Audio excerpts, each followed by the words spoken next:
Hello everyone, this is सागर कल्याण। आज की video में हम बात करने वाले हैं study abroad after 10th class.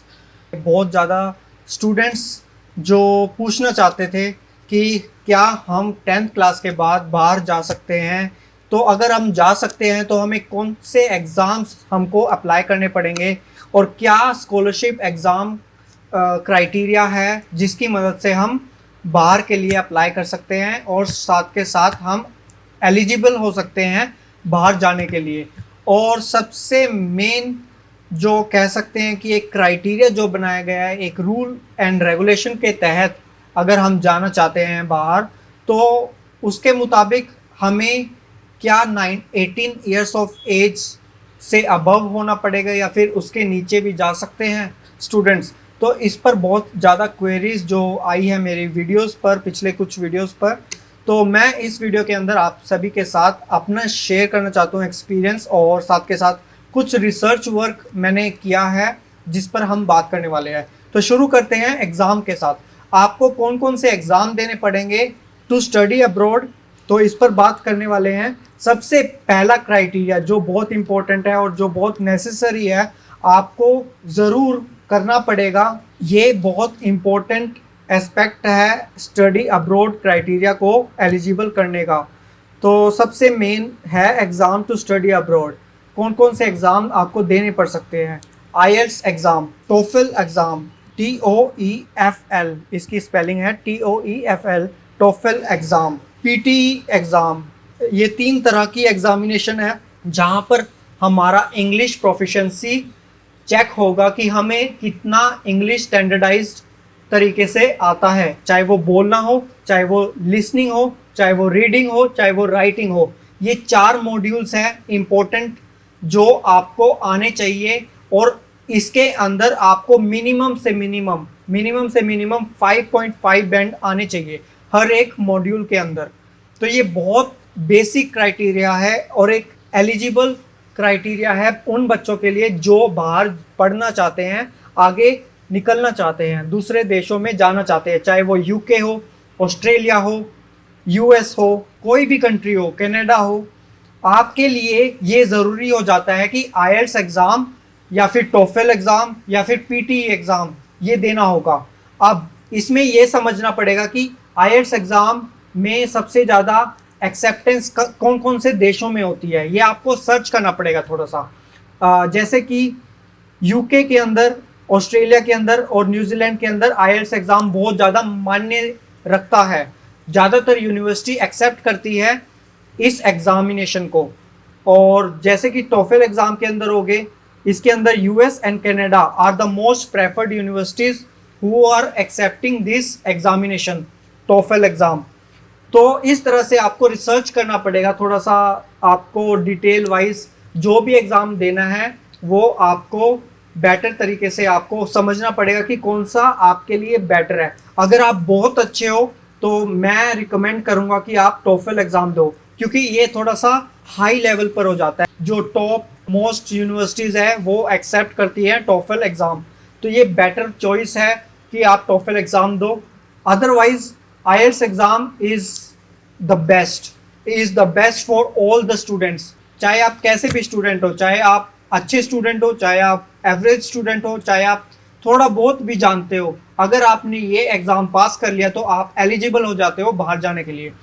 और third option is PTE exam.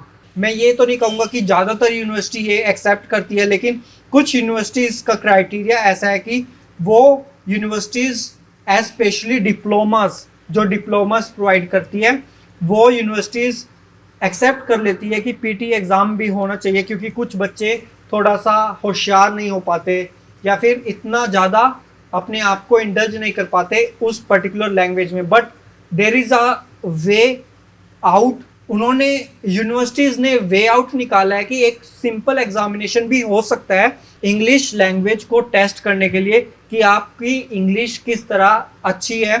जैसे कि अगर आप थोड़े बहुत भी समझ रहे हो, थोड़े बहुत भी जानते हो इंग्लिश लैंग्वेज को, तो आपके लिए ये सबसे बेस्ट रहेगा कि पीटी एग्ज़ाम आप दो। और एक सिंपल इंसान भी पीटी एग्ज़ाम देगा तो उसके नंबर इजीली आ जाएंगे, मेरा मानना ये है, अगर वो अच्छे से पढ़े।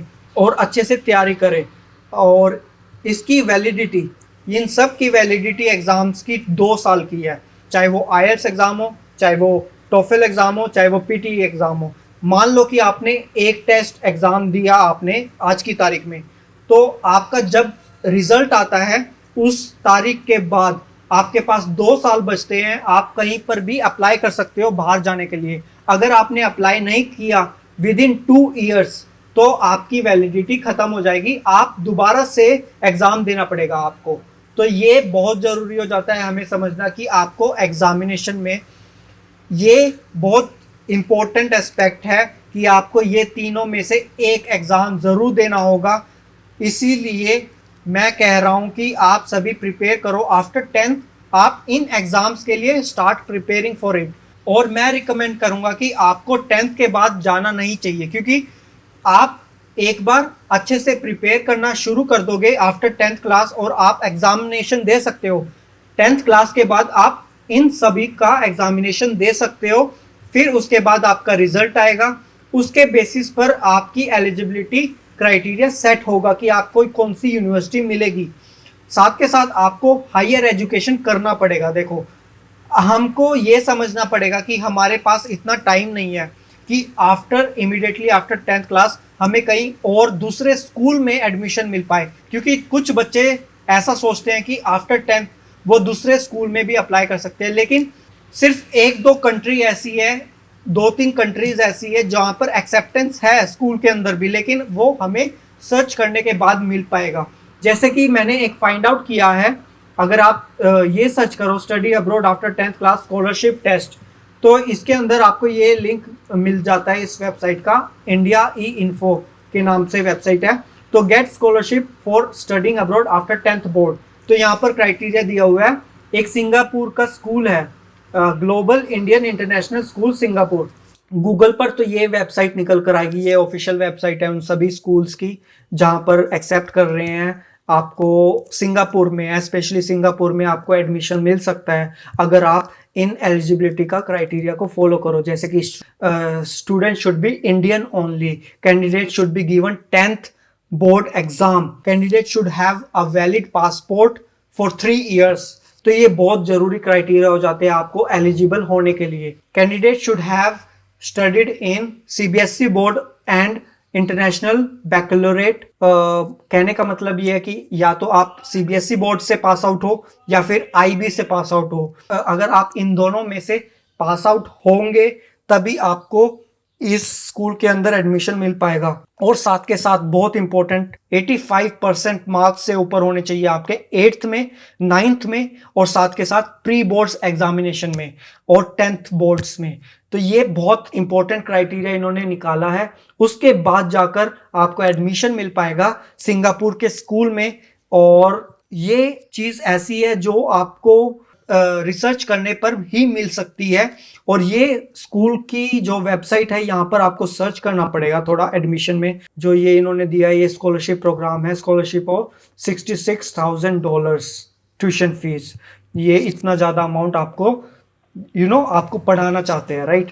आपको इतनी ज़्यादा अमाउंट देकर आपको पढ़ाना चाहते हैं। और फिलहाल मेरा वेब, तो ये क्राइटेरिया आपको फॉलो करना पड़ेगा to pass out after 10th class. और आपको सिंगापुर एक ऐसी कंट्री है जहां पर इंडियंस को बहुत ज़्यादा अपॉर्चुनिटी मिल रही है फिलहाल के तौर पर। अगर आप स्कूल में भी एडमिशन लेना चाहते हो आफ्टर 10th, या फिर आप अंडर ग्रेजुएट प्रोग्राम लेना चाहते हो, या फिर ग्रेजुएशन का प्रोग्राम लेना चाहते हो जो कि पोस्ट ग्रेजुएशन हो जाता है, वो भी आपको इजीली मिल जाता है अगर आप हायर एजुकेशन कंप्लीट कर लो एक दफ़ा।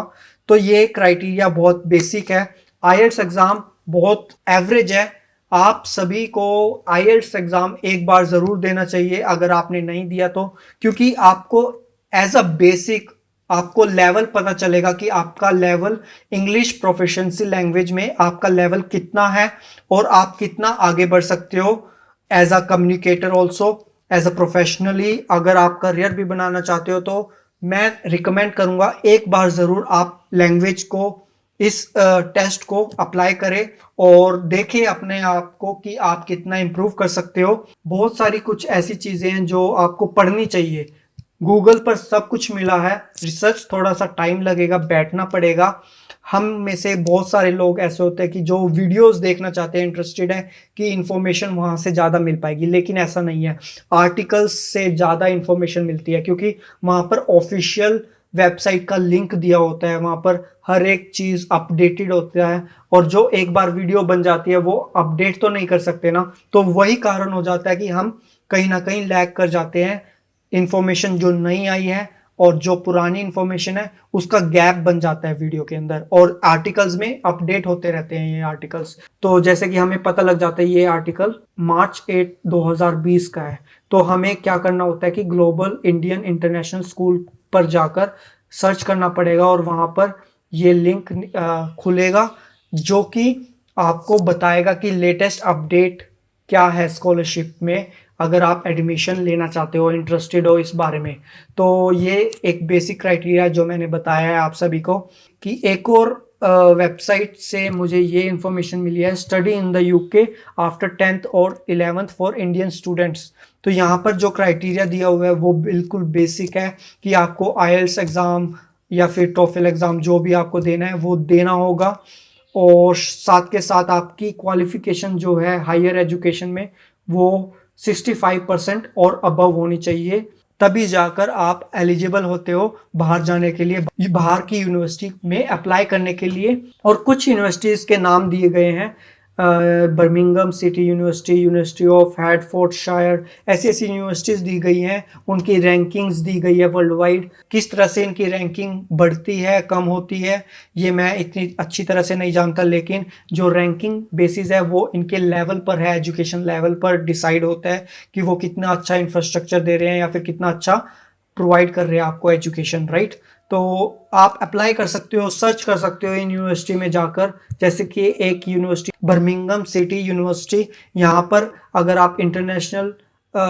ऑप्शन में जाए तो आपको इंटरनेशनल स्कॉलरशिप की ऑप्शंस मिलेंगी, जहाँ पर जैसे कि under graduate program and post graduate program. यहाँ पर आपको क्राइटेरिया दिया हुआ है, स्टेप बाय स्टेप आपको फॉलो करना है। जो भी स्कॉलरशिप में एलिजिबल होगा, मान लो कि हो सकता है कि आप एलिजिबल नहीं होते किसी भी क्राइटेरिया के अंदर, तो आपको ये नहीं होना चाहिए कि आप काबिल नहीं हो उस चीज़ के। आपको दूसरी यूनिवर्सिटी के बारे में भी सर्च करना पड़ेगा, दूसरी यूनिवर्सिटी सर्च करो और ज़्यादा सर्च करो, सर्च करो, सर्च करो, you will find something out of it. और मैं रिकमेंड करूँगा कि अगर आप 12th के बाद जाओगे तो आपको ईजिली बहुत सारे कॉलेजेस अवेलेबल है, आपको इजीली एडमिशन हो जाएगा। बस आपको ये ध्यान रखना पड़ेगा कि आपको कौन सी स्ट्रीम लेनी है, आपको कौन सी स्टडी करनी है, आपको कौन सी फील्ड लेनी है जिसमें आप स्टडी करना चाहते हो, आपको कौन सा कोर्स ऐसा इंटरेस्टिंग लगता है जो आप लेना चाहते हो, चाहे वो कोडिंग से रिलेटेड हो, आईटी सेक्टर में जाना हो, सॉफ्टवेयर इंजीनियर बनना हो, चाहे वो सिविल इंजीनियरिंग बन रहा हो, मैकेनिकल हो, या फिर डॉक्टर की फील्ड में जाना चाहते हो, या फिर ऐसी फील्ड में जाना चाहते हो जो यूनिक है, फिल्म मेकिंग है, क्रिएटिव है, या फिर एनिमेशन है, कोई भी जो आप इंटरेस्टेड हो वो आपको सर्च करना पड़ेगा अकॉर्डिंगली कि आप on the basis of what criteria you are applying for, right. तो this is the main objective of my video कि आप लोग समझ जाए कि आप अप्लाई कैसे कर सकते हो बाहर जाने के लिए। और मैंने बहुत मेहनत से ये वीडियो बनाई है आप लोगों के लिए। अगर आपको कुछ हद तक समझ में आया है तो अच्छी बात है, वरना मैं एक और वीडियो बनाना चाहता हूँ इस टॉपिक पर, एक लास्ट ऑप्शन रहता है, which exam to give for which course to study abroad. इस टॉपिक पर मैं डिटेल में वीडियो बनाना चाहता हूँ आप लोगों के लिए, ताकि आप अच्छे से समझ पाए कि एग्जामिनेशन आपको कौन कौन से देने पड़ेंगे on the basis of your courses you have chosen. चाहे आप ग्रेजुएशन के बाद जाना चाहते हो या फिर अंडर ग्रेजुएट प्रोग्राम में अप्लाई कर रहे हो, तो ये आप डिपेंड करता है आपकी स्टडीज़ पर और आपके इंटरेस्ट पर कि आप आगे किस कोर्स के अंदर आप अप्लाई करना चाहते हो।